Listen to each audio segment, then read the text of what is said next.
بپرسم بۆچی پێکهێنانی حکوومەت لە کوردستاندا هێندە سەختە؟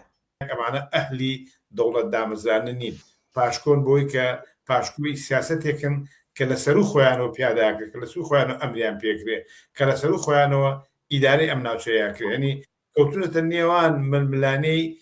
وەکوتم وڵاتانی زێرێزی دنیا و وڵاتانی زلهێزی ناوچەکە، کە ئەمە واقعەتی پێکاتی ئەمانە لەگەڵەوەشە هەنگاو بە هەنگاو یا کات بە کات پاشەکشەی گەورەیان پێکراوە کە بەپێی هاوسەنی هێزەکانیان لەگەڵ بەغا یا لەگەڵی لە بەرامبەر یەکترە کەوتنۆ تەخابولیەکەوە و دیمان کەوتە بۆ نمونە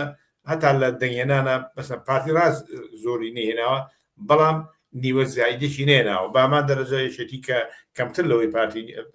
تا ئاسی نیوە لەوەی کە لەباری ئستحقاقی قانونی یا ئستحقاقی انتخاباتیەوە بتوانن حکومەت پێگەێنن ناکرێ ئللا ئەبێ تەوافقکەن کە هەرچەندە پێشتریش کە ئەگەر پارتی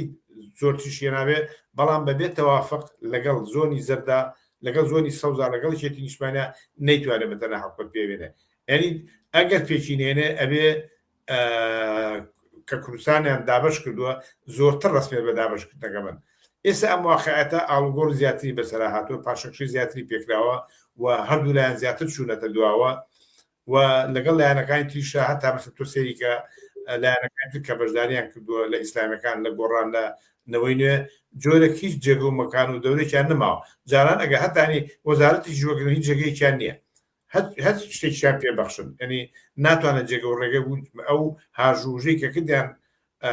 ئەم دەورەیە ئەگۆڕن و دەورێکی تازێنە پێشەوە بەعکسەوە زۆر دۆخەکەی هێنایە دواوە تاکە وەکو خۆشتەوەی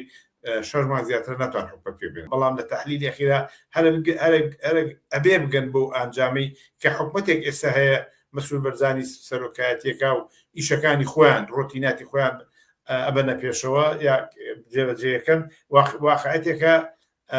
جێگە و ڕێگەی خۆی هەیە و ئەگەر حکومەتێکی تازش پێکبێنن بۆچی من شتێکی ئاڵوگۆڕێکی وان نابێت گەلەوەی کە ناڕەزایەتی خەڵک بێزاری خەڵک بەردەوام ببێت لە پێگەنانی حکومەتی تازەشیانە.